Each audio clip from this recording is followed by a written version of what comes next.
لله الحمد لله نحمده ونستعينه ونستغفره ونؤمن به ونتوكل عليه ونعوذ بالله من شرور أنفسنا ومن سيئات أعمالنا من يهده الله فلا مضل له ومن يضلله فلا هادي له ونشهد أن لا إله إلا الله وحده لا شريك له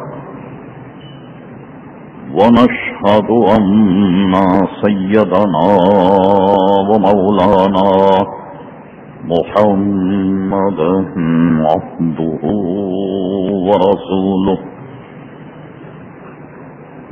أرسله بالحق بشيرا ونذيرا صلى الله تعالى على خير خلقه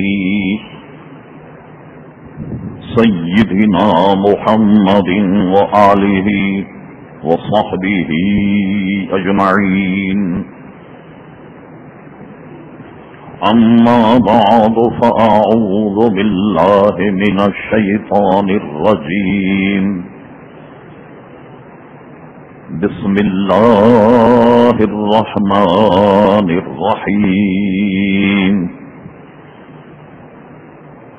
يا أيها الذين آمنوا هل أدلكم على تجارة تنجيكم من عذاب أليم تؤمنون بالله ورسوله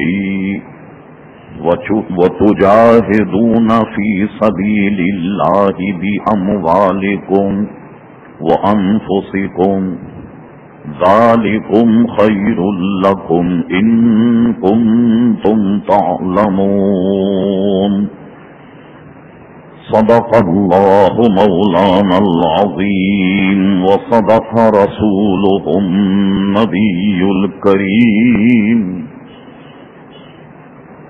إن الله وملائكته يصلون على النبي يا أيها الذين آمنوا صلوا عليه وسلموا تسليما اللهم صل على سيدنا ومولانا محمد معظم الجود والكرم وآله وبارك وسلم صلاة وسلاما عليك يا سيدي يا رسول الله. محترم حضرات، مختصر حمد و صلاۃ کے بعد آپ کے سامنے قرآن مجید فرقان حمید سورہ صف سے ایک آیت مقدسہ تلاوت کرنے کا شرف حاصل کیا گیا.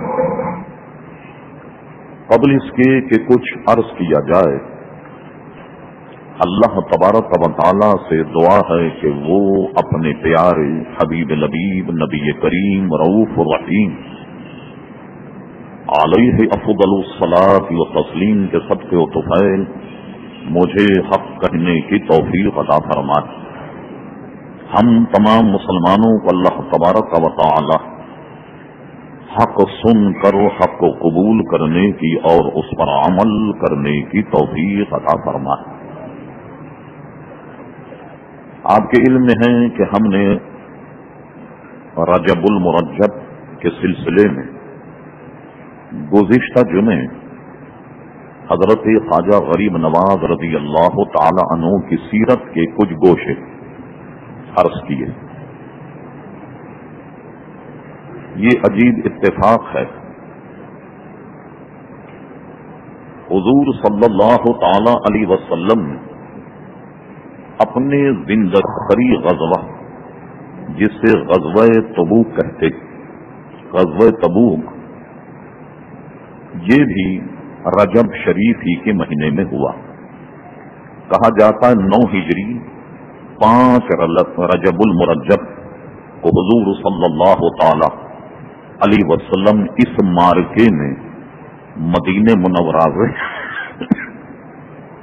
بہت بڑی جمعیت کے ساتھ تشریف لے گئے۔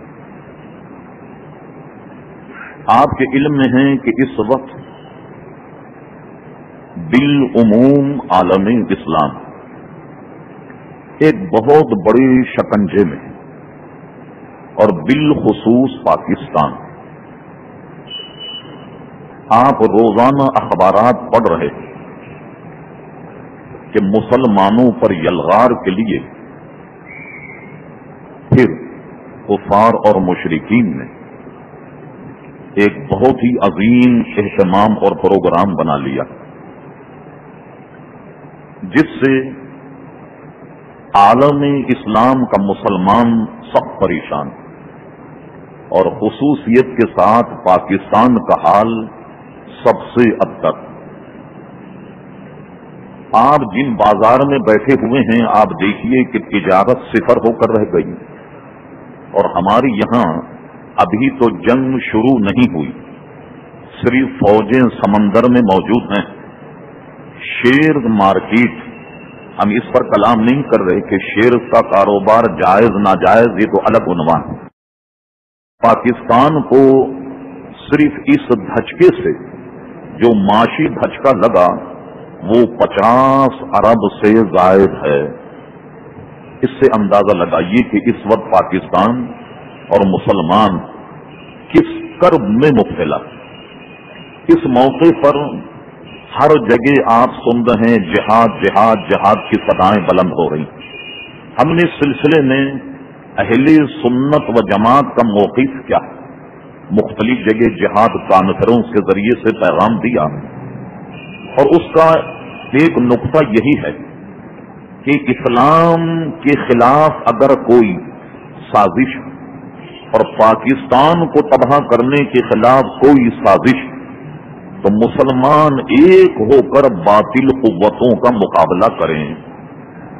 اس کا مختصر خلاصہ، اسلام آپ جانتے ہیں ایک امن کا مذہب ہے، شانتی کا مذہب ہے، جیسا کہ اس کے نام ہی سے ظاہر ہے کہ اسلام جو ہے وہ ایک سلامتی کا مذہب ہے۔ وہ اپنا پڑوسی چاہے یہودی ہو یا نصرانی ہو یا کوئی، اس کو اذیت دینے کا قائل نہیں۔ جب ایک یہود اور نصارہ میں سے کسی کو اذیت دینا جائز نہیں، تو ایک مسلمان کو کیسے اذیت پہنچا سکتا؟ انسان اور مسلمان کی جو تعظیم اور تکریم اسلام نے کی ہے وہ کسی اور مذہب میں موجود نہیں۔ اس سے اندازہ لگائیے کہ اس زمانے میں صحابہ کرام علیہم الرضوان ہمابد جنگ کے لیے تیار رہتے، تو کسی کے بغل میں برچی ہوتی، کسی کے بغل میں بھالا اور تلوار، تو حضور اس کی نصیحت فرماتے کہ بھالے کی نوک جو ہے وہ نیچے کر کے پکڑو، کسی مسلمان کی طرف اسے کرنا بھی ایک مسلمان کے شرف کے خلاف ہے۔ کسی مسلمان کو دھار دار آلہ دکھانا یہ بھی اس کے مسلمانیت کے شرف کے منافی ہے۔ تو اس سے اندازہ لگا لیں کہ اسلام کیسا امن اور سکون کا مذہب۔ اب اس کی سلامتی اور اس کی امانت داری کا اندازہ لگائیے کہ مسلمان اگر جنگ کے ذریعے سے، لوگ تو اس کا ترجمہ بہت غلط کرتے ہیں کیونکہ بنیادی اصول سے واقف نہ ہونے کی وجہ سے ہمارے اسکالر اس کا جواب نہیں دے پاتے کہ دیکھیے صاحب زبردستی حملہ کر کے لوگوں کو مسلمان بنا دیا ڈنڈے کے زور سے، ایسا نہیں۔ قرآن مجید فرقان حمید میں نص ہے لا اکراہ فی الدین، دین میں زبردستی ہرگز نہیں۔ عزیزان گرامی، ایک اصول یہ ہے کہ جب مسلمان کسی پر جہاد کے تقاضے پورے ہونے کے بعد جب کسی پر یلغار کرے تو یلغار کرنے کے بعد جب ان پر قابو پا لیں تو قابو پانے کے بعد اب ان کا قتل نہیں کیا جائے، اب ان پر اسلام پیش کیا جائے گا کہ تم مسلمان ہونا چاہتے ہو یا نہیں. انہوں نے کہا جی ہم تو مسلمان نہیں ہونا چاہتے، اس لیے جرنل جو ہے وہ آرڈر کر دے کہ سب کو قتل کر دو. نہیں، قابو پانے کے بعد انہوں نے کہا ٹھیک تم مسلمان نہیں ہوتے، اب بتاؤ جزیہ دو گے، یعنی کہ اسلامی ٹیکس ہے جزیہ دو گے. اگر انہوں نے جزیے کو قبول کر لیا تو جزیے کو قبول کرنے کے بعد اب یہودی یہودی رہے، عیسائی عیسائی رہے، اپنے دائرے میں رہ کر جو ان کا مذہب عبادت کا تقاضا ہے وہ بھی کرتے رہیں. اس کی بھی اسلام نے اجازت دی. البتہ جب مسلمان کسی ملک پر قبضہ کر لیں اور وہاں کے لوگ جزیے کو اسلامی ٹیکس کو قبول کر لیں تو اس کے قبول کرنے کے بعد اس کا مطلب یہ نہیں کہ وہ سرے عام تبلیغ کریں، ایسی بھی انہیں اجازت نہیں ہوگی. اپنے گرجا میں، اپنے کلیسا میں، اپنی مندر میں انہیں گویا پوری اس بات کی آزادی ہوگی. اور آپ دیکھیں کہ سلطان اورنگزیب عالمگیر نے ہندوستان کے چپے چپے پر قبضہ کر لیا اور جہاں بغاوت ہوئی خود جا کر اسے کچل دی، لیکن ہندوؤں کے ساتھ وہ سلوک نہیں کیا جو ہندوؤں نے پھر مسلمانوں کے ساتھ کیا.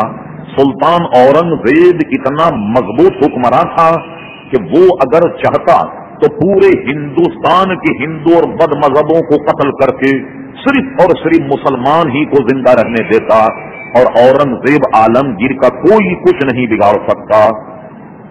اس کے باوجود اس نے ایسا کام نہیں کیا.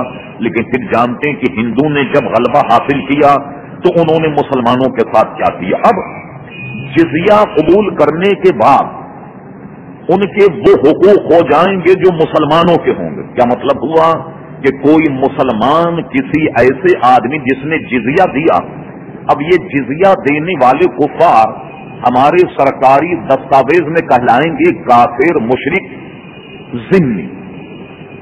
ان کی عزت، ان کا مال اب مسلمانوں کے ذمہ ہو گیا. اب جب انہوں نے جزیہ قبول کر لیا، کوئی مسلمان اگر کسی ہندو کے یہاں ڈاکہ مارے گا، ثابت ہو جائے تو مسلمان کا ہاتھ کاٹا جائے گا. یہ نہیں ہوگا کہ بھائی نے تو ہندو کے مال کو نقی کی، یہاں اس نے چوری کی، اس کا بھی ہاتھ کاٹا جائے گا، اس لیے کہ یہ اب ذمہ ہو گئے. اچھا، پھر جس کو ہم کہیں گے حرب، دارالحرب، یعنی یہ کہ مکمل مسلمانوں کا قبضہ ہو. ایک دارالحرب کی تعریف ایک بہت طویل ہے، اس کی تعریف اعلیٰ حضرت فاضل بریلی نے اس سے رسالہ بھی ایک گویا ترتیب دیا. دارالحرب میں مسلمانوں کے ساتھ جب مظالم ہوتے ہیں، نہ انہیں اذان کہنے دی جائے، نہ انہیں مذہب کی آزادی ہو، تو دارالحرب کا قانون مسلمانوں کے لیے کافروں پر اتنا سخت ہے کہ علماء فرماتے ہیں کہ ایک کافر پیاسا مر رہا ہو اور ایک کتا پیاسا مر رہا ہو تو دارالحرب میں ایک کتا ایک کافر پیاسا مر رہا ہو اور ایک گلاس پانی ہو، چاہے تو کافر کی جان بچا لیں یا چاہے تو کتے کی جان بچا لیں، دارالحرب میں کتے کو پانی پلایا جائے گا، کافر کو نہیں پلایا جائے گا. اس لیے کہ مسلمانوں پر ظلم کر رہا ہے یہ دارالحرب میں. اور جب مسلمان ان کو اپنے زیر اثر کر لیں اور وہ جزیہ دیں، ان کے حقوق سب جو ہیں وہ اسی طرح ہوں گے. اسی سے میں نے اس لیے عرض کیا کہ کتنا سلامتی کا مذہب ہے، اس کا اندازہ عزیزان گرامی آپ اس سے کر لیجئے. لیکن وہی اسلام ہمیں یہ بھی تعلیم دیتا کہ جب کوئی آنچ اسلام پر آ رہی ہو، مسلمانوں پر آ رہی ہو، تو ہم نے کلمہ پڑھنے کے بعد 4 ارکان تو دین کے سبھی جانتے، اور اگر ایسا معاملہ ہو جائے تو پھر جناب کلمہ پڑھنے کے سمیت 5 دین کے ارکان ہیں. اب 6واں رکن یہ ہوگا کہ تلوار لے کر میدان میں آن کر اسلامی سرحد کی حفاظت کی جائے، کہ جس کو جہاد سے تعبیر کیا جاتا. اور اس پر بے شمار حدیثیں ہیں. فرما جب تک تم جہاد کرتے رہو گے اسلام کی عظمت بلند ہوتی رہے گی. جب تک تم جہاد میں مصروف رہو گے اسلام کی سر بلندی اور اسلام کا غلبہ ہوتا رہے گا.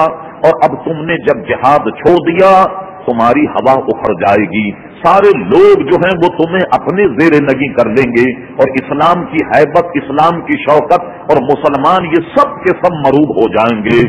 1400 سالہ تاریخ آپ ملاحظہ فرمائیے کہ جس زمانے میں مسلمان تلوار سے محبت کرتا تھا، جہاد سے محبت کرتا تھا اللہ کے راستے میں، اور وہ یہ جب موقع آ جائے نہ بال بچوں کو دیکھتا نہ اپنے پرائے کو دیکھتا، آپ کو ایسے بہترین سنہری واقعات اسلام میں ملیں گے کہ باپ کافروں کی فوج میں اور بیٹا مسلمانوں کی فوج میں، ماموں ادھر ہے بھانجا ادھر ہے، چچا ادھر ہے بھتیجا ادھر ہے، یا اس کا ایسے آپ کو ملیں گے۔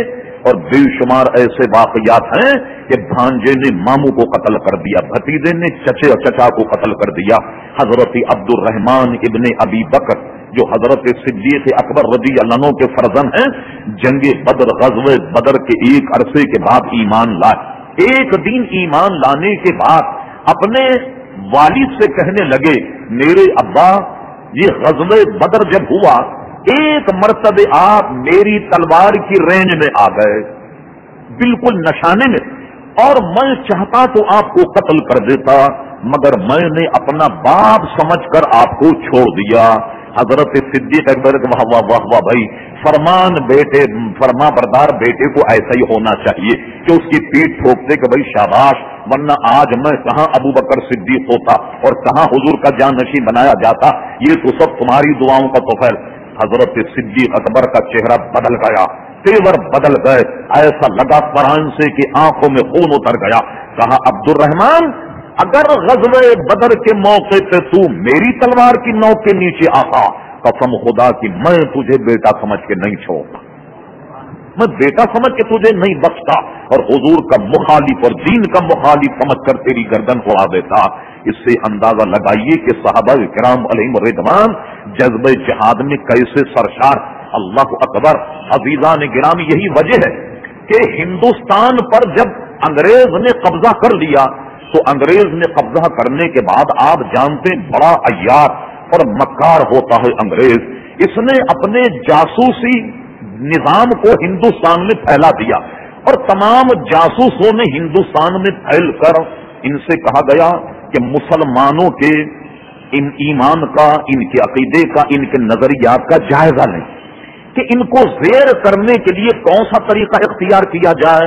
وہ اتنا انگریز اس معاملے میں ہوشیار، اس نے ایک وقت بنایا اپنے مذہبی رہنماؤں کا، بنایا دانشور اور سیاست سے تعلق رکھنے والوں کا، ان سب نے جائزہ لے کر یہ رپورٹ ایک مرتب کی 1879 میں، اور 1880 میں ایک سال کا وقت دے کر جب ان کو جمع کیا، واقعات بہت طویل ہیں، انہوں نے کہو مسلمانوں نظریات کیا ہیں، تو آپ دیکھیے اس رپورٹ کا ماخذ یہ ہے کہ انہوں نے کہا کہ سب سے پہلی بات تو یہ آپ سمجھ لیں کہ مسلمان اپنے اوپر کسی کا تسلط برداشت کر ہی نہیں سکتا، کہ مسلمان کہیں کافر کے ماتحت رہ کے زندگی گزارے یا کافر کی جی حضور رہیں، یہ اس کا بنیادی عقیدہ ہے، ہی کسی کا غلام بن کر نہیں رہ سکتا۔ اسی لیے حضرت عمر فرماتے تھے کہ تمہاری ماؤں نے تمہیں آزاد جنا ہے، لہذا ہم آزاد ہی رہیں گے، کوئی ہمیں غلام نہ بنائے۔ اور کہا دوسرا ایک مسئلہ اور وہ یہ کہ ان میں ایک جملہ ایسا ہے کہ ان کے علماء اگر یہ فتویٰ دے دیں کہ انگریز کے خلاف جہاد کیا جائے یا کسی کافر کے خلاف جہاد کیا جائے، تو اب مسئلہ یہ ہے کہ جب یہ فتویٰ آ جائے اور ان کے دینی رہنما اگر یہ فتویٰ دے دیں تو مسلمانوں کی فطرت یہ ہے کہ پھر یہ نہ بال بچے کو دیکھتا، نہ مال اور متاع کو دیکھتا، نہ دنیا نہ متاع دنیا کو دیکھتا، نہ مال و زر کو، سب کو چھوڑ کر اللہ کے راستے میں جان کی بازی لگا دیتا ہے۔ لہذا ضرورت اس بات کی ہے کہ مسلمانوں میں جذبہ جہاد کو سرد کر دیا جائے۔ یہ جناب اس کی ترکیب تھی، یعنی یوں سمجھیے آپ کہ انگریز کا ہندوستان پر مکمل قبضہ ہونے کے باوجود یہ جذبات مسلمانوں کے تھے کہ جہاد کا اگر اعلان ہو جائے تو مسلمان پھر اپنے بال بچوں کو نہیں دیکھتا۔ اللہ اکبر۔ اب آئیے مختصر انداز میں حضور صلی اللہ علیہ وسلم وقتاً فوقتاً جب بھی کلام فرماتے، بات فرماتے، تو موسم اور حالات کے اعتبار سے صحابہ کرام علیہم الرضوان میں جنگی معاملات اور جہاد کے جذبات کو بھی ہمیشہ زندہ رکھتے.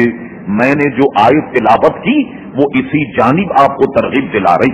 ارشاد باری تعالیٰ ہوا یا ایھا الذین آمنو، اے ایمان والوں، هل ادلکم علی تجارت، فرمایا کیا میں تمہیں ایسی تجارت نہ بتا دوں تنجیکم من عذاب علیم، وہ تجارت یہ ہے کہ تمہیں دردناک عذاب سے بچا لے.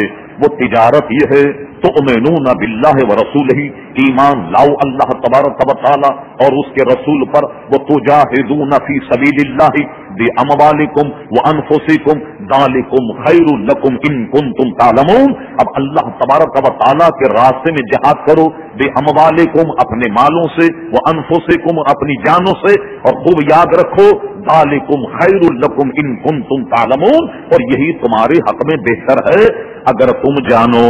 نبی کریم صلی اللہ تعالی علیہ وسلم کی ہجرت شریف کے بعد کی پوری زندگی 11 سالہ تقریباً آپ دیکھیں، یہ 11 سالہ پوری زندگی نبی کریم صلی اللہ تعالی علیہ وسلم کی عزیزان گرامی جہاد سے عبارت ہے.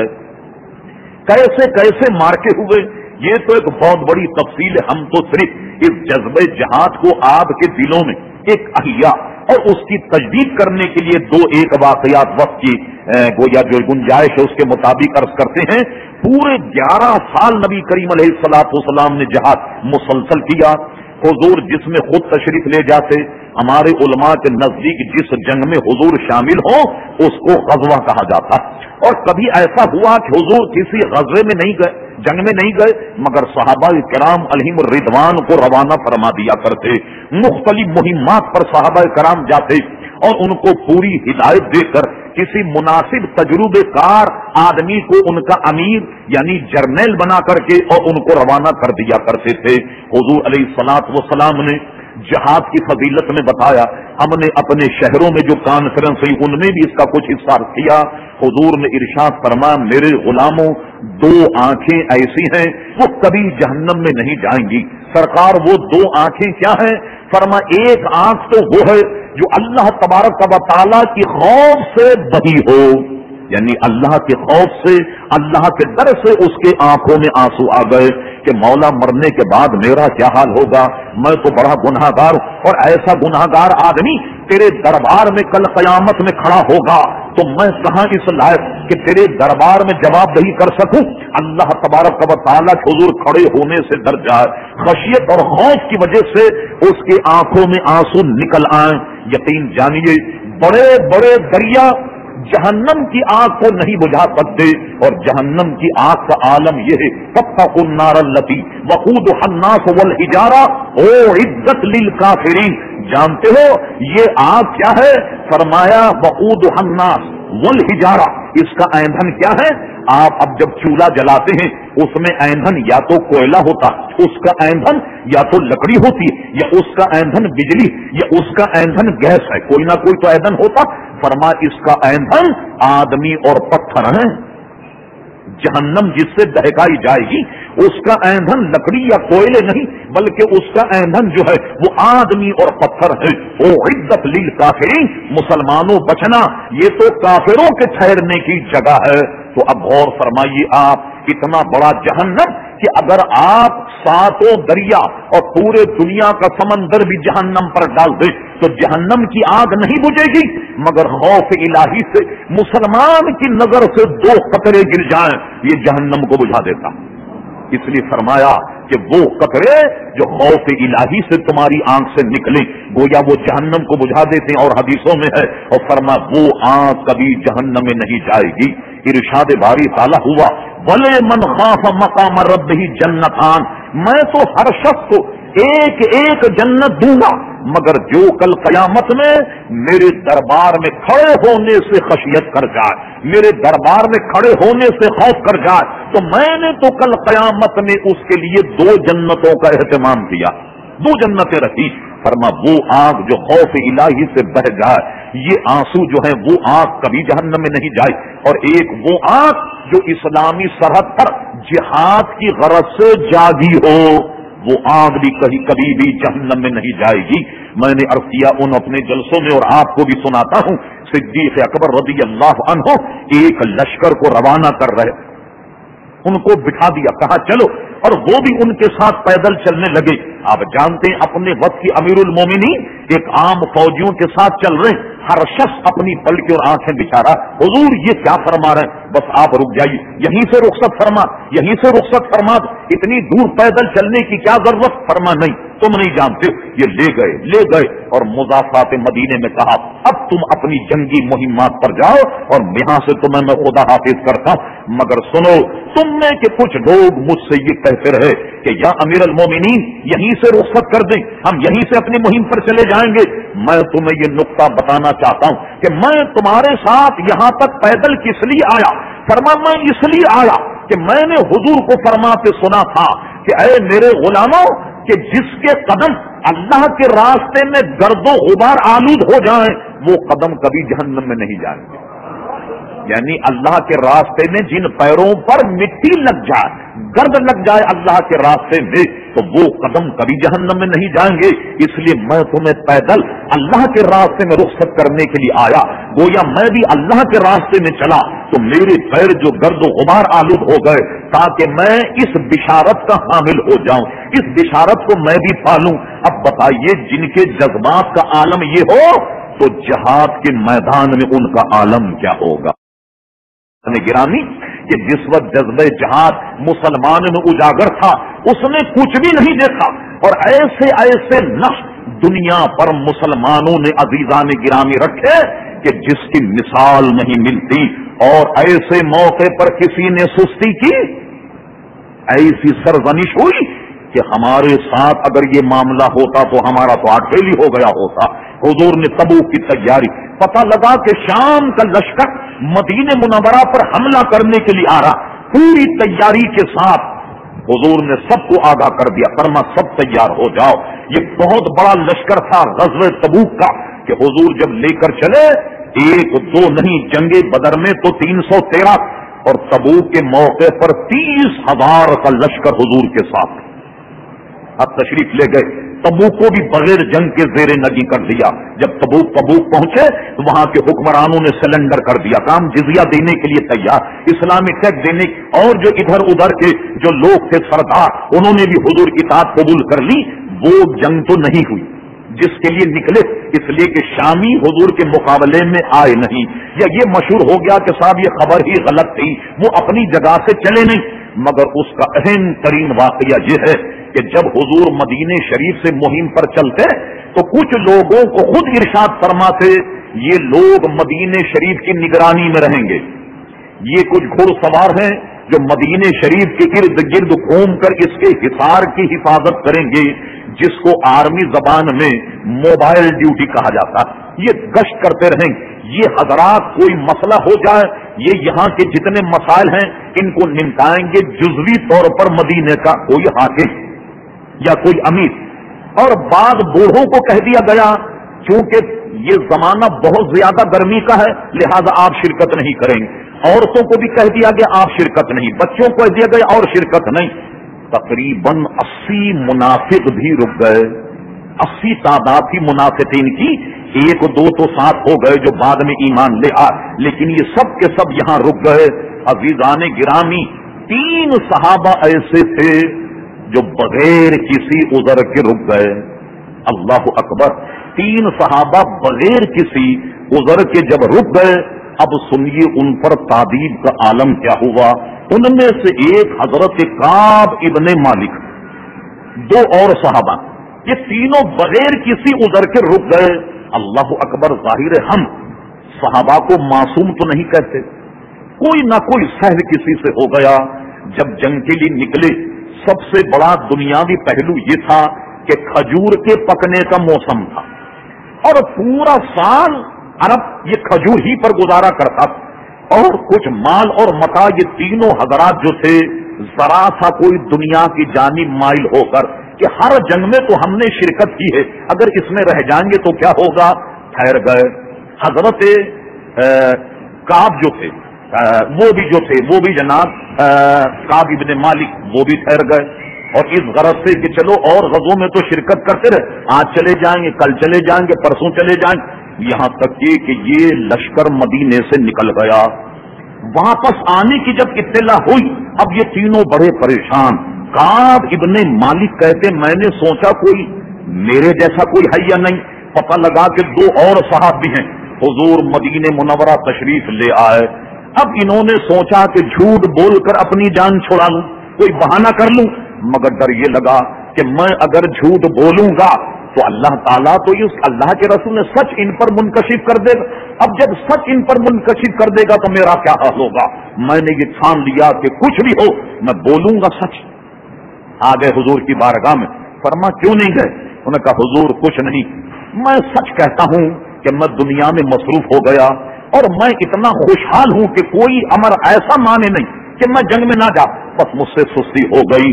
دوسروں کو بلایا, کہا ہم سے بھی سستی ہو گئی. تینوں نے سچ بات بتا دی.